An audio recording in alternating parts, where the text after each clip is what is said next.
Good evening. Today is January, I'm sorry, getting ahead of myself. Today is December 30th, 2024. This year is almost over. Uh, so I want to talk tonight about 30 years ago.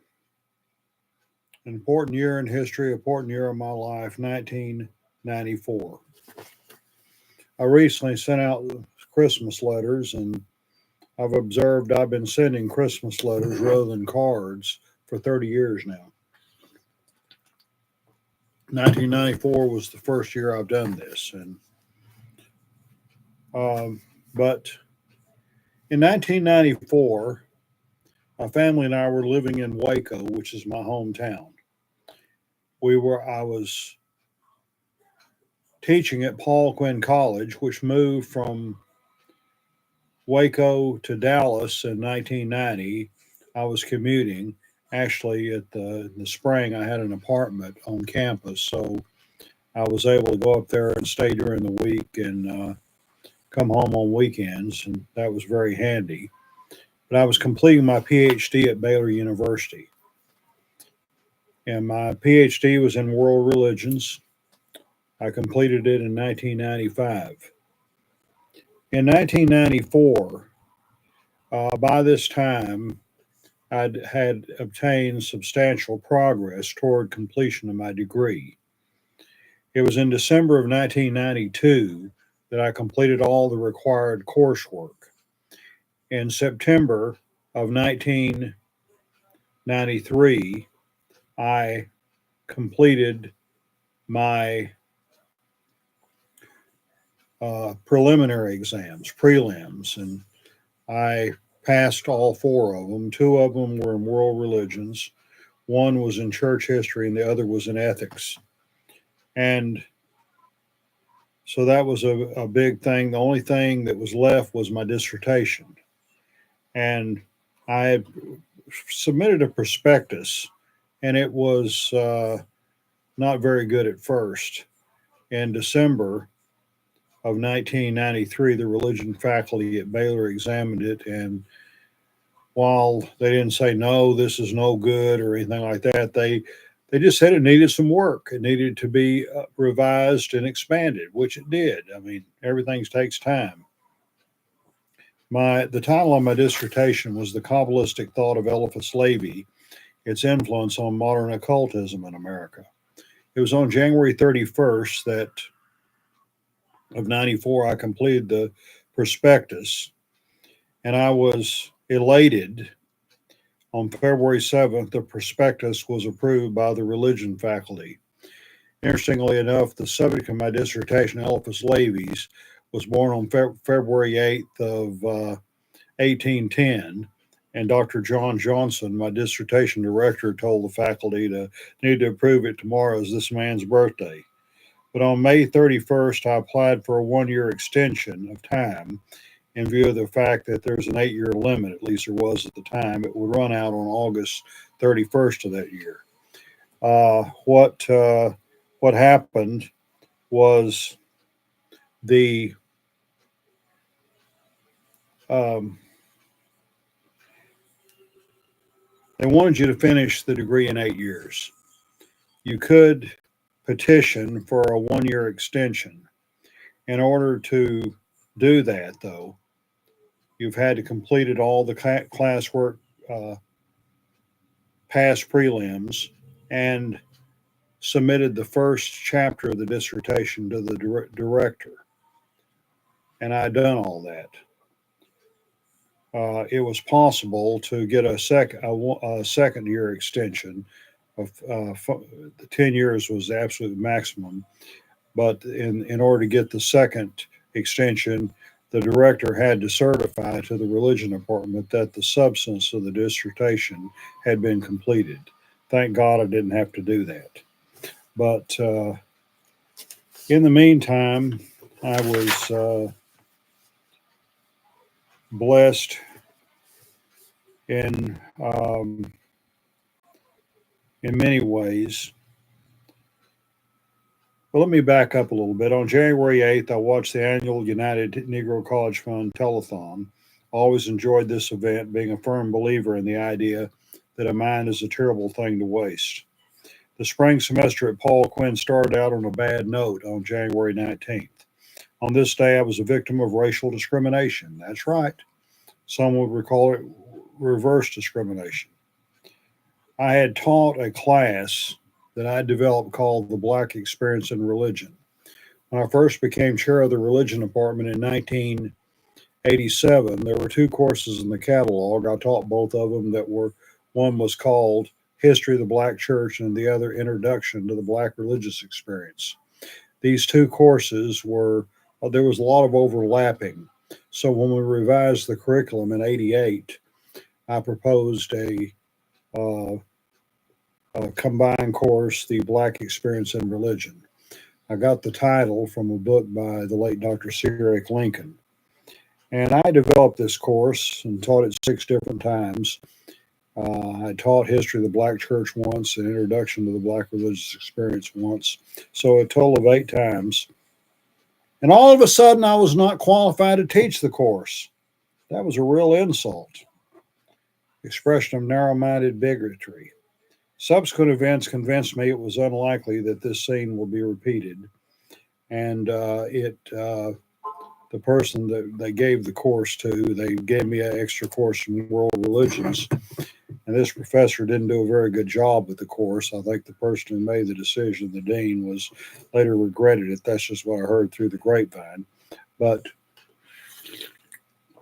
and later the course was changed to the history of African American religion.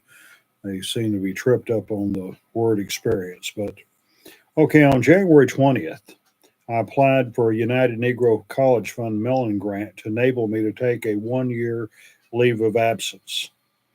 And been teaching there. I could devote full time to my dissertation research.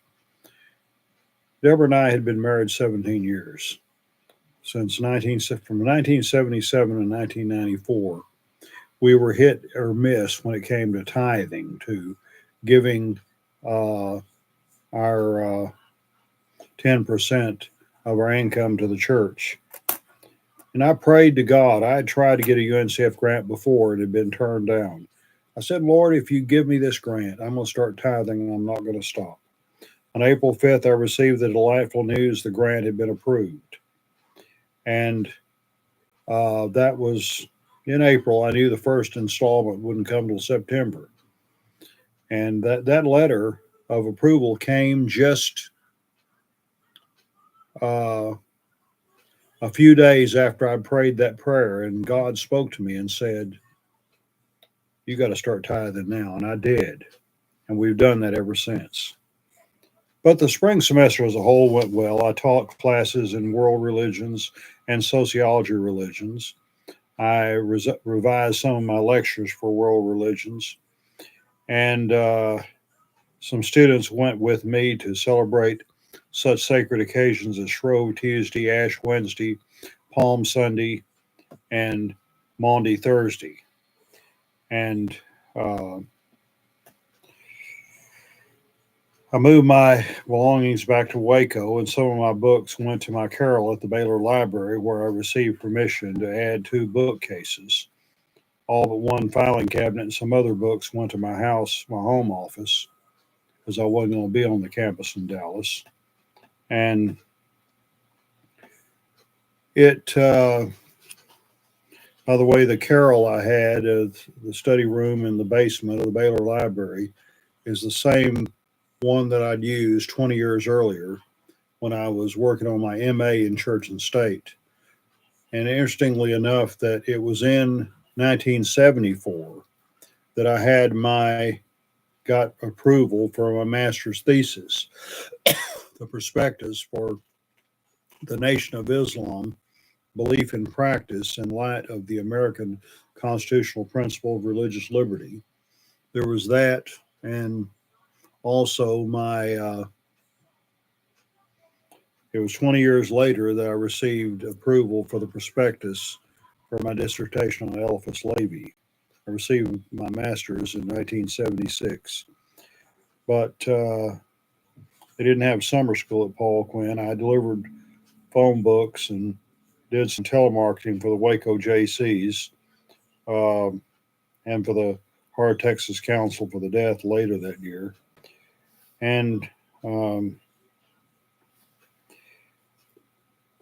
so everything worked out well as far as I was able to be off for the next year. And um, I got various, that extension was approved. And on July 23rd, I was delighted to learn the request was approved. I completed the first draft uh, March 26th, second draft April 29th, and third, I'm talking about, chapter 2, May 27th, and chapter 3, October 1st. And I wrote and mailed over 100 letters related to chapter 4. Uh, First chapter, Levi's life and approach to Kabbalah. Second chapter, Levi's influence on France and England as a prelude to the American scene.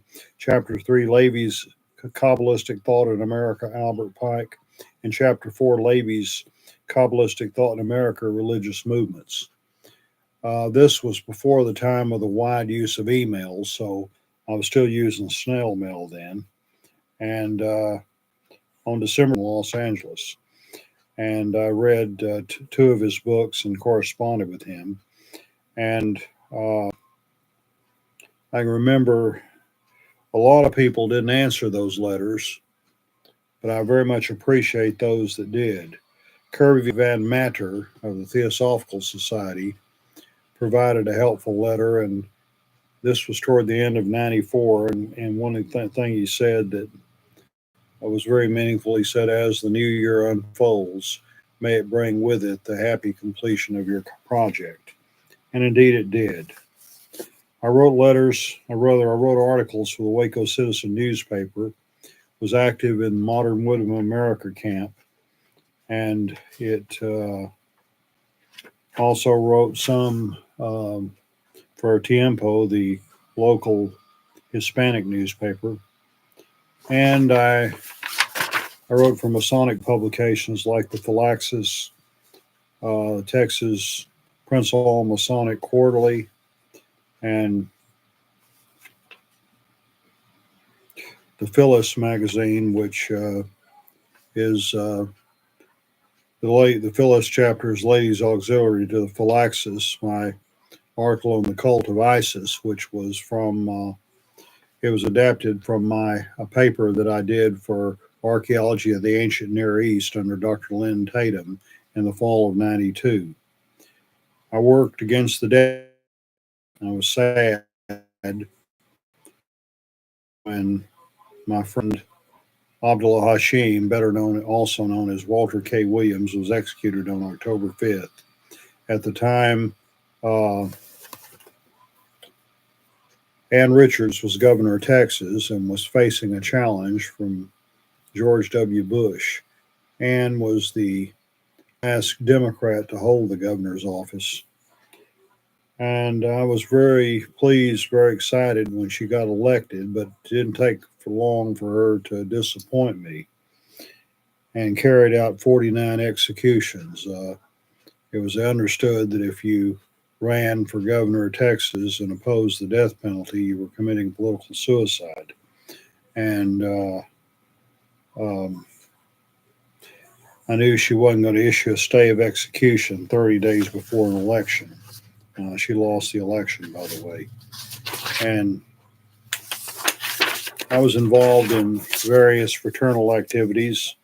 On January 14th, I participated in a Knights Templar hoedown, a dance in Dallas. And on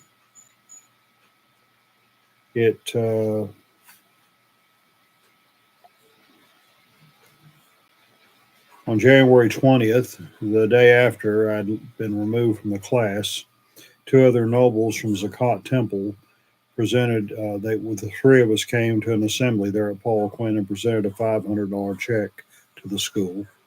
at our Fezza zone. I did some meetings of there, and on June 5th, I attended the Shriners Jubilee Day at Neighborhood Baptist Church in Fort Worth.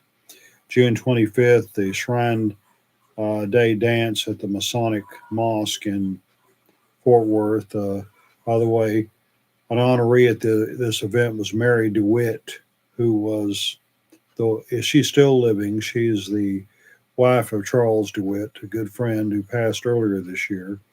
And she was the niece of Charlie Brooks Jr., the first person in history to be executed by Lee. And I went to Magi's Temple's Potentates Ball on November 19th, and um,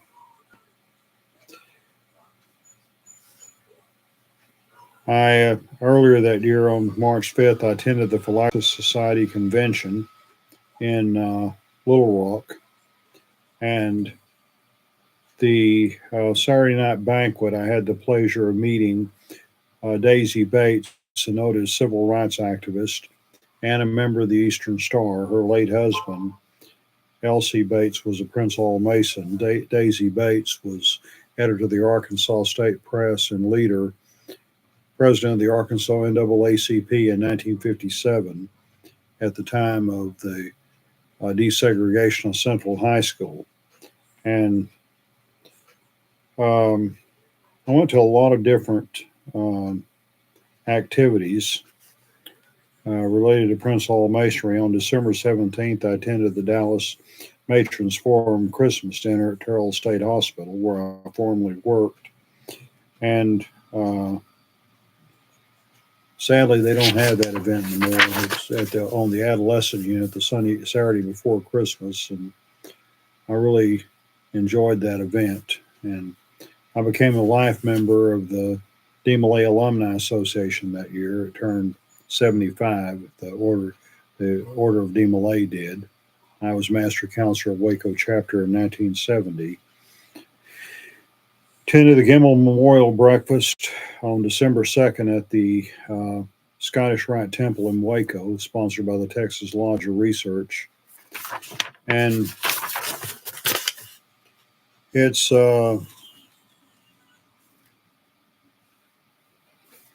went to a number of social events, including some at Times Square in Waco, and heard Oriel Griffin, the Right Reverend of the Blues, perform.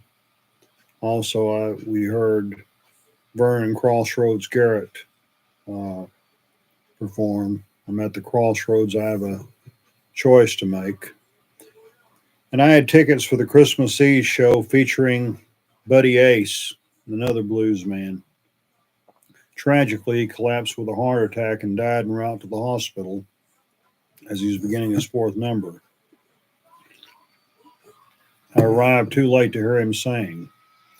And Deborah and I went to midnight mass at St. John's Catholic Church, and we prayed for Buddy during the service. We knew he had gone to the hospital. We didn't know that he had died. And Classy Ballou was another was performing at the mass. I informed him about Buddy, and never will forget when we got home. I was in my home office on my knees in prayer. Our older son Eric came in and said, "Daddy, that dude died." And I called Classy to tell him. And a few days later, I went down to the Waco Tribune Herald, asked to see Carl Hoover, the entertainment editor, and told him, I think this was December 27th, I told him that this blues man died during a concert here. I hadn't heard anything in the media about it. Carl said, "I just got a call from the wire service." He took notes from what I said to him and later called Classy, and both of us were quoted the next day in the paper. But Buddy Ace was just an outstanding performer. And Deborah and I took a ballroom dance class at MCC during that time, and I visited in Hill County a number of times. September 18th, I worshiped at Vaughn Baptist Church in Hill County. I did supply preaching there back in 1970. And that's, by the way, my grandparents and some aunts and uncles, other members of the Uzzell family are buried there in Vaughn Cemetery. And it was a very eventful year. The